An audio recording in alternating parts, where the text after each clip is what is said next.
요즘 정말 무섭게 뛰는 집값을 잡기 위해 정부가 초강력 부동산 종합대책을 내놨습니다. 이번 정부 들어 8번째 부동산 대책입니다. 네, 과연 과열된 집값도 잡고 그동안 무너진 신뢰도 회복할 수 있을지 짚어보겠습니다. 김방희 생활경제연구소장과 함께합니다. 안녕하십니까? 네, 안녕하세요. 오셨습니까? 저희가 조금 전에 이 중계 과정에서 정부의 부동산 대책 전해드렸는데 1주택자 종부세 부과 기준을 공시가격 9억 원에서 6억 원으로 확대한다. 이런 자막이 송고가 됐습니다. 네, 하지만 이 내용이 정부 대책에는 담겨있지 않았던 내용이었습니다. 시청자 여러분께 먼저 정정 및 사과 말씀드리겠습니다. 네, 저희는 계속해서 좀 이야기를 이어가 보도록 하겠습니다. 정말 많은 내용들이 담겼는데요. 첫 번째로 드리고 싶은 질문은 이겁니다. 언론 보도도 이미 이틀 전부터 계속해서 나왔고 예상했던 부분이 상당히 많았는데 일부는 거기에 좀 부합하는 것 같은데 일부는 좀 서프라이즈가 있는 것 같아요. 어떤 부분을 좀 짚어주시겠습니까? 지금 말씀하신 이제 말하자면 오보도 언론과 시장에서 그동안 많이 거론됐던 거거든요. 그런데 오늘 그 점은 이제 확인이 되질 않았고요. 한 3가지 정도를 짚어볼 수 있는데 그 전에 오늘의 형식부터 한번 따져볼 필요가 있을 것 같아요. 그 지난번까지 가장 강력한 부동산 대책이라고 했던 게 지난해 8.2 대책 아니었습니까? 그 당시에는 김현미 국토교통부 장관이 나와서 발표를 했고 경제부총리가 패싱당했다 그래서 이제 언론에서 조롱도 당하고 그랬거든요. 그리고 또 세제가 포함될 수 없잖아요. 국토부 장관이 하게 되면. 근데 이번엔 총망라된 데다가 경제부총리가 직접 나와서 설명을 했고 심지어는 기자 질의에 답도 했어요. 이런 게 과거하고 좀 다른 거고 또 예전 같으면 국토부에서 보도자료를 미리 내서 이제 그 엠바고 보도 금지 요청을 걸곤 하는데 이번에는 정말 마지막까지 저도 화면 보면서 연합뉴스 TV 보면서 확인했거든요. 이런 게 얼마나 이 사안을 심각하게 여기고 있나를 알 수 있는 장면이었고요.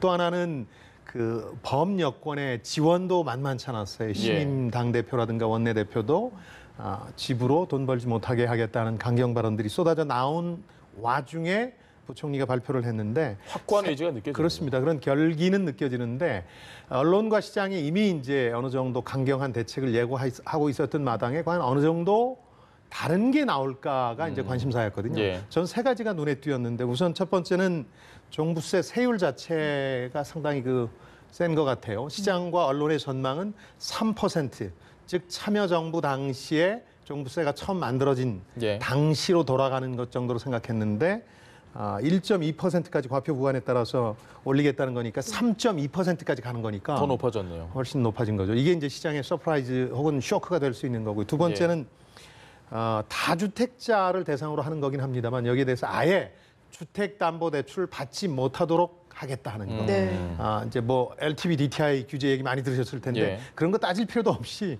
다주택자의 경우는 안 된다 하는 이것도 상당히 강력한 펀치였고요. 세 번째는 언론과 시장이 비교적 잘못 예측했던 게 아까 말씀드린 과표 기준 이제 9억을 6억으로 낮춘다. 이 경우는 좀 부담이 있었을 겁니다. 뭐 1주택자 같은 경우 그렇습니다. 그래서 그 과표 기준을 이렇게 낮추게 되면 종부세 대상 자체가 워낙 늘어나고 그런 과정에서 실제 좋은 취지에도 불구하고 뭐 조세 저항 얘기가 더 많이 나올 테니까 이건 이번에 포함되지 않아서 언론의 예측이 좀 틀렸다고 볼 수 있겠습니다. 이 3가지가 가장 눈에 띄게 그동안 보도되어 온 것들, 시장에서 짐작해왔던 것과 다른 점이라고 할 수 있습니다. 알겠습니다. 네, 그럼 하나씩 좀 짚어보겠습니다. 먼저 종부세가 지금 가장 눈에 띄는 것 같은데 최고 세율을 3.2%로 올린다고 했거든요. 그런데 이게 구체적으로 어떤 내용인지가 좀 예를 들어서 설명해 주셔야 할 것 같습니다. 종부세라는 건 이제 아주 특이한 세금입니다. 보통은 소득에 세금을 매기는데 이건 자산에 세금을 매기는 거고 이 토지가 가진 공공적인 성격 때문에 매길 수 있다. 그래서 토지 공개념이 밑바탕에 깔려 있는 세금이고 참여정부 당시에 시작이 됐는데 2008년도에 이게 사실 유명무실화되는 사건이 벌어져요. 그러니까 일부 위헌 판결이 났고 즉 세대별 합산이라는 게 위헌 판결이 나서 개인별 합산으로 돌아갔고 또 하나는 이제 세율 자체를 3.0%에서 2.0%로 대폭 낮추게 되거든요. 그러니까 아무래도 이제 2008년 말에 그런 일이 벌어지는데 정치권 또 그 당시 어떤 정부의 어떤 분위기 이런 것 때문에 사실상 유명무실화 되다시피 했는데 이번에 이걸 참여정부 수준으로 가지 않겠느냐 했는데 사실 그보다 조금 더 넘은 거죠. 네. 왜냐하면 시장과 다툴 때는 시장의 기대치라는 걸 가지고 늘 다퉈야 되거든요. 시장의 기대치를 반드시 조금은 더 앞질러 가야 시장에 충격을 줄 수가 있는 거니까요. 예. 그래서 이제 과표 구간에 따라서 0.1에서 1.2%포인트까지 올린다는 얘기니까요. 상당히 그 강화됐다고 볼 수 있죠. 또 과표 이 공정 시가 비율이라는 게 오늘 나왔고 예. 이제 많이들 거론되고 있잖아요. 이 부분에 예. 대해서 오해가 없었으면 해서 시청자 여러분께 좀 설명을 드리면 이건 공시지가가 아닙니다. 공정거래가액 비율이 이제 공정거래가액 비율을 100%로 올리겠다는 게 이번 또 중요한 포인트 중에 하나거든요. 이 종부세 부분이에요, 대상이. 예. 근데 이제 100%로 올린다는 얘기는 80%를 이제 90%까지 올린다는 얘기는 7월에 있었던 정부안에도 나왔던 건데 네. 이걸 100%까지 올리는 걸 아예 명문화하겠다는 겁니다. 그러니까 1년에 5%씩 늘린다는 건데 그러면은 이제 실거래가 가는 거야 이렇게 오해하실지 모르겠는데 그게 네. 아니고 공시지가에 100%까지 맞추겠다는 겁니다. 지금 공정가액 비율이라는 건 공시지가가 아니라 공시지가 이런 것들을 더 감안한 정부가 정한 금액이에요. 그러니까 무슨 얘기냐면 주택 시세뿐만 아니라 지방 재정이라든가 납세자 부담 이런 걸 고려해서 공시지가 100%까지 간다는 건데 여러분들이 잘 아시겠습니다만 공시지가는 또 실거래가와 큰 차이가 있거든요. 예. 뭐 한 60% 정도 된다 이런 얘기도 있는데 급등하게 되면 최근처럼 심지어 40%까지 떨어지기도 해요. 실거래가와 차이가 많이 공시지가의 차이가. 예. 그러다 보니까 아까 이제 부총리가 그런 설명을 세 가지 경우를 들어서 얼마나 더 부담하게 될지를 설명했는데 3억 원짜리 이 과표의 경우에 예. 실거래가는 한 18억 되는 거거든요. 예. 차이가 많이 나네. 예, 그렇습니다. 뭐 9억 그러면 내 집이 아파트 한 채 그러니까요. 가지신 분 예. 해당되는 거 아닌가 이렇게 생각하실 수 있는데 그건 아니에요. 그러니까 비수도권은 3억이 과표가 기준이 되고 예. 이 이제 한 주택의 경우 이제 9억 아닙니까? 예. 상당히 높은 금액이에요. 그러니까 여기 해당되는 분은 숫자는 아까 경제부총리가 발표할 때 나중에 발표하겠다 그러면서 발표를 안 하셨는데 예. 정부안 2.5%로 올린 안에서는 한 27만 명 정도 됐거든요. 종부세 대상자가 예. 예. 조금 더 늘었을 가능성도 있는데 이건 나중에 이제 확인을 해봐야 되겠죠. 이 부분은 좀 여쭤보고 싶은 부분이 예. 이 종부세가 3.2%까지 오른다. 사실 그 과표 구간은 굉장히 비싼 아파트가 그렇습니다. 될 텐데 94억 주택이네. 정도 되는. 예. 그러면 정말 투기 수요에 있어서는 직격탄을 줄 수 있는 겁니까? 그 부분이 좀 궁금한데요. 단기적으로는 예. 종부세의 영향력이 확인은 됐어요. 무슨 얘기냐면 참여정부 당시도 17차례 부동산 대책을 내놨는데 예. 부동산 광풍을 제어하진 못했거든요. 근데 이제 말미에 종부세를 가지고 한숨은 돌렸어요. 그게 문제를 완전히 해결하진 못했지만 그래서 단기 숙제를 끝냈다 이렇게 표현하고 싶고요. 중기 숙제하고 장기 숙제가 있죠. 중기 예. 숙제는 이제 공급 확대고요. 그러니까 단기 숙제는 투기 수요 억제인데 종부세가 거기에 꽤 큰 역할을 할 거라고 믿고요. 중기는 이제 공급 확대 측면이 있는데 이거는 이제 9월 21일에 국토부 측에서 예. 택지 공급 계획을 발표한다는 거, 1차로 발표한다는 거니까 아마 2차, 3차 이어질 가능성도 있죠. 알겠습니다. 그리고 더 큰 장기 숙제도 하나 있는데 오늘 발표가 안 됐어요. 예. 그러나 김동연 부총리는 이걸 알고 있고 또 이 기자들과 있는 자리에서 또 사석에서 얘기를 많이 하던데 그건 뭐냐면 이 유동자금, 예. 저는 부동자금이라고 표현하는 건데 떠도는 돈들이 이런 상황을 몰고 왔기 때문에 이 돈이 어디론가 갈 구멍을 만들어주지 않으면 더 많아질 텐데요, 이제 그 돈이. 그러니까요. 그래서 그 부분은 아마 장기 숙제가 될 것이다 이렇게 봐야 되겠죠. 알겠습니다. 네, 두 번째 내용 짚어보겠습니다. 이 대출 규제, 그러니까 주택담보대출에 대해서 이야기를 해봐야 될 것 같은데요. 일단 주택이 2개 있으신 분들은 담보대출 못 받게 되는 거고요. 맞습니까? 예, 이걸 좀 정리를 해드리겠습니다. 네네네. 예. 그러니까 그 조정 지역까지를 포함해서 3개 지역이 있죠. 투기 지역, 투기 과열 지역, 조정 대상 지역. 예. 이 3개 지역에 그 한 채 이상을 가지고 있는 분들은 주택담보대출을 얻어서 추가 구입을 못하게 이제 막는다는 얘기고요. 예. 또 그 대신 그러다 보면 그 이제 투기 지역에 있다 하더라도 주택을 하나만 가진 실수요자들이 불편할 수 있잖아요. 예. 그런 분들은 불가피한 사유, 뭐 예외 허용으로. 이사라든가 이런 부분들에 대해서 입증하면, 증빙하면 주택담보대출 받을 수 있다는 얘기입니다. 그리고 이제 9억 원 이상 되는 이른바 이제 종부세 대상이 되는 경우에 거주하지 않을 목적으로, 즉 예. 투기의 목적으로, 투자의 목적으로 이 비싼 호화주택을 살 경우에는 주택담보대출 안 해주겠다. 부총리도 설명했지만 돈 많아서 그걸로 집 사는 건 우리가 어쩔 수 없는데 네. 금융권이 그것까지 지원하지 못하겠다 이런 얘기가 있었고요. 이 금융제재 관련해서는 전세대출 논란 많았던 거 이 부분에 대해서 이제 사후 관리를 강화하겠다. 1억 이하라든가 무주택자에 대해서는 뭐 예전처럼 잘해주는데 그밖에 2주택 이상 가진 분들에 대해서 전세대출 이걸 악용해서 갭 투자를 하는 경우도 있으니까 이걸 막겠다.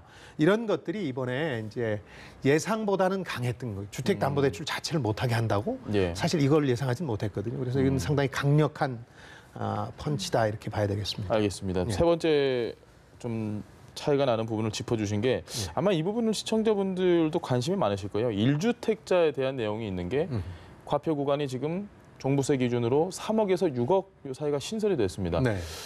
이거 우리 집 또 종부세 아니야? 이제 지금 계속 소장님 말씀을 들었던 분들은 아니구나라고 생각하시겠지만 실제로 이게 실수요자에게 어떤 피해가 갈 가능성이 있다. 어떻게 보십니까?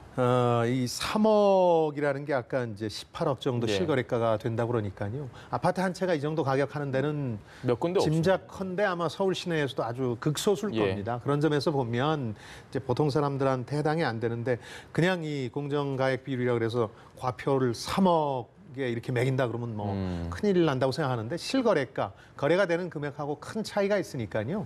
공시지가와도 차이가 있고 이런 것들을 감안하시면 이제 크게 걱정 안 하실 분이 대다수가 아닐까 합니다.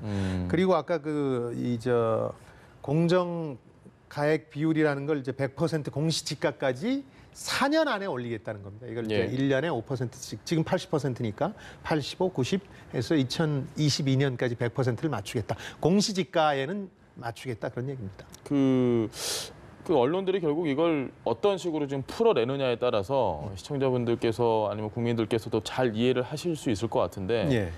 무주택자 같은 경우에 지금 현재 집이 없는 분들, 이분들 같은 경우에는 이번 부동산 종합대책이 좀 부담스러울 수 있는 가능성이 있습니까? 아니면 오히려 잘 됐다라고 반길 수 있을까요? 경제부총리가 이제 이 관료를 오래 하고 그래서 그런지는 모르겠습니다만 어떤 정책을 내놓을 때 명분을 무척 중시해요. 예. 그리고 명분을 또박또박 밝히고 세부 사항으로 들어가는 분이에요. 예를 들어서 아까 이제 공정가액 비율 같은 것도 왜 100%로 이렇게 예. 날짜를 못 박았느냐 하는 부분에 대해서 점진적 인상을 종부세뿐만 아니라 세율뿐만 아니라 이 공정가액 비율도 점진적 인상을 이미 정부 안에서 밝혀놨다. 7월 정부 안에서.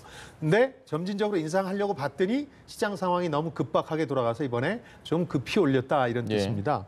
그러니까 이번에 또 그리고 이번 대책을 내놓으면서 주택 안정 대책을 내놓으면서 세 가지 명분을 내걸었어요. 투기 억제, 실수요자 보호. 예. 세 번째가 맞춤형 대책, 핀셋 대책이라고 얘기하는 걸 내놨는데 여기 실수요자에 대한 피해가 없도록 하겠다는 게 명분 중에 하나로 들어갔어요. 그리고 실제 대책을 꼼꼼히 읽어보시면 예. 뭐 불가피한 걸 증명하면 이제 예외를 적용한다든지 즉 실수요자 보호 대책은 꽤 있습니다.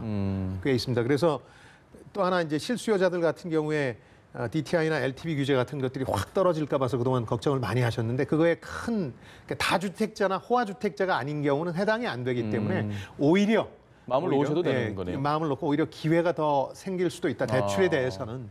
다만 시장 자체가 단기적으로는 오늘 대책에 의해서 꺾일 가능성이 있으니까 예. 이런 상황에서 꼭 무리해서 집을 사야 될까 이런 부분들에 대해서는 실수요자 여러분들도 좀 고민을 해보셔야 되겠죠. 알겠습니다. 네, 마지막으로 또 한 번 더 우려되는 부분에 대해서 짚어보자면은 이게 지역별로 세금을 매기다 보니까 위헌 소지가 있는 게 아닌가 하는 걱정도 있거든요. 예. 오늘 기자 질문도 나왔고 기자 질문이 아니더라도 국회에서는 반드시 이게 논란거리가 될 것 같기는 해요. 그럼요. 근데 제가 법률 전문가가 아니기 때문에 이 부분에 대해서 뭐 재산권 침해라든가 이런 논리를 정확히는 모르는데 다만 우리가 토지 공개념에 대해서 구체적인 법률들이 합헌 불일치를 받은 적은 있지만 예. 그 공개념 자체가 배척당하지는 않잖아요. 워낙 토지가 공공적인 성격을 가지고 있고 최근에 1년간 22%가 올랐는데 감정원 평가로 예. 2개월 동안 다 오른 거란 말이죠. 그런 점에서 사람들이 부동산 값 상승에 현기증을 느끼고 있는 거거든요. 이런 네. 상황에서 법 논리만 들이대는 것이 그리고 그것이 이제 뭐 어떤 무엇이 옳다라고 분명히 말할 수 없는 상황에서 옳은가는 의문이고요. 그래서 국회에서 저는 이 부분에 대해서 보완할 점이 있다면 보완하는 한이 있더라도 네. 투기 수요를 억제하자는 방향까지 흐트러들이지 않는 선에서 보완이 됐으면 좋겠습니다. 저는 집값을 잡는 게 워낙 비상한 상황이기 때문에 비상한 대책이라는 게 필요한 시기가 아닌가. 그래서 오늘 내놓는 그 정부 정책의 어떤 고충도 좀 이해합니다. 어떤 분들은 너무 심한 거 아니냐 그럴 테고 어떤 분들은 그래도 안 잡힐 거야 하실 텐데 네. 절충을 해야 되는 게 이제 시장과 시장에 대항하는 정부일 테니까요. 시간 관계상 한 가지만 짧게 여쭤보겠습니다. 마지막으로 오늘 이 정부의 대책 짧게 그냥 간단하게 평을 좀 해주신다면요. 네. 뭐 앞으로 상황이 더 나빠지면 부총리가 그런 얘기를 했죠. 추가 대책도 내놓겠다 그랬는데 예. 추가 대책이 안 나왔으면 하는 바람이죠. 사실은 늘 잔펀치를 좀 중구난방으로 허치는 느낌이 있었는데 예. 묵직한 한 방만이 시장에 충격을 줄 수 있고 집값을 잡을 수 있다 그랬는데 뭐 이번 정부 들어서 할 수 있는 건 거의 다 한 것 같거든요. 네. 아까 말씀드린 중기, 장기 과제가 남아 있긴 하지만 그런 점에서 본다면 이제 이게 중요한 부동산 정책으로는 마지막이 됐으면 뭐 주택 공급 대책이라든가 그다음 이제 네. 유동성, 부동자금 투자처를 발굴해서 공개하는 비전을 제시하는 이런 네. 부분들은 부동산 외의 정책으로 또 나올 수 있겠죠. 알겠습니다. 네, 김방희 생활경제연구소장과 함께 조금 전에 있었던 정부의 8번째 부동산 대책 짚어봤습니다. 말씀 잘 들었습니다. 네, 고맙습니다. 안녕히 계십시오.